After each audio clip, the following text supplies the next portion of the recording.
is what you need to do to use this coil spring compressor. So we've got silver part here, which is going to line up with the silver part that is on the actual coil spring, and it's going to sit in there. If you just go back out, so it's going to look like this, with one loose coil spring at the top, yeah, and then you're going to get an assistant to pump the pedal. So you're going to pump the pedal, but before you pump the pedal, what you really want to do is put the chain on, or you will fail if you don't chain this around, and put the U-clamp, which is this, on the back on the chain to lock it in place. So we've got the U-clamp on the back to lock it in place. Obviously, if this came loose, it could kill you. So we need to put this chain on. You might want to hold it out the way when you're pumping it. So we're going to pump it down, and it should compress it. And obviously you're looking to make sure that the spring looks stable, so you might have to guide it a bit. But after it gets in there, it should guide itself.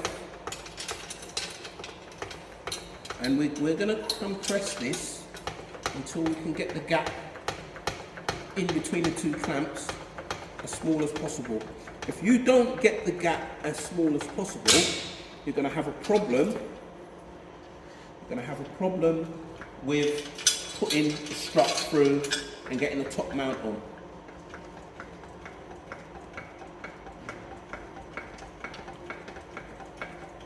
So there, we've got that now.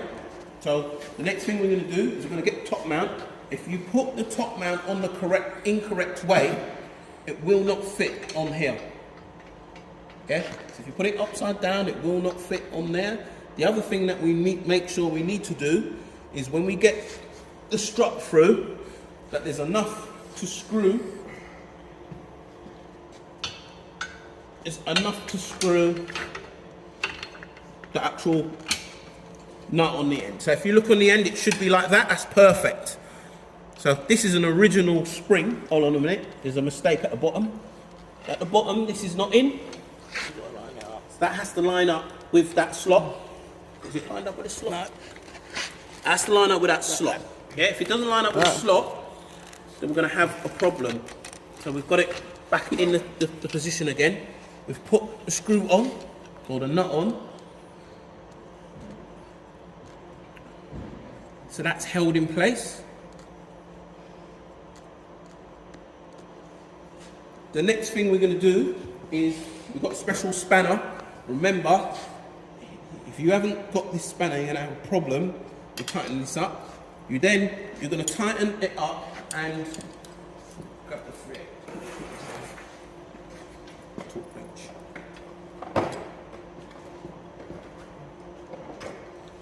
What do you mean? Put it at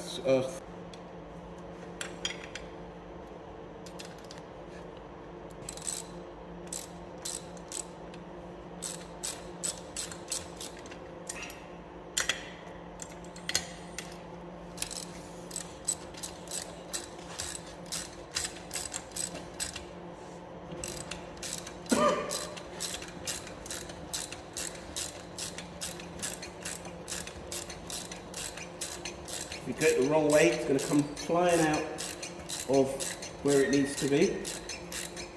And when you're doing it, get an assistant to hold the bottom of the strut, because it is your behaviour, communication. And then we'll get on to the top. So there's two things you could do. You could torque it here, yeah? Or you could wait until it's on the car and you torque it. You might as well torque it here, because if anybody's watching you, they can see that you're talking that right.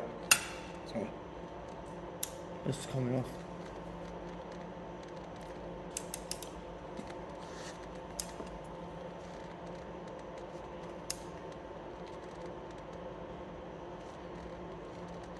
That's tight.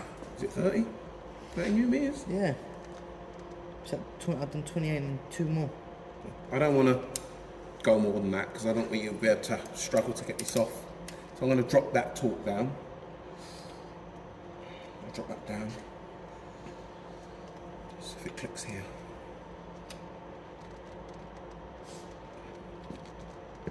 Some of these torque wrenches might not be working.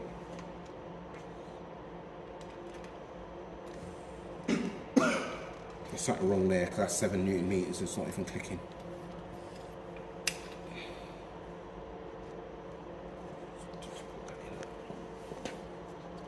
Right, so you get the gist of it anyway, yeah? Just switch that off.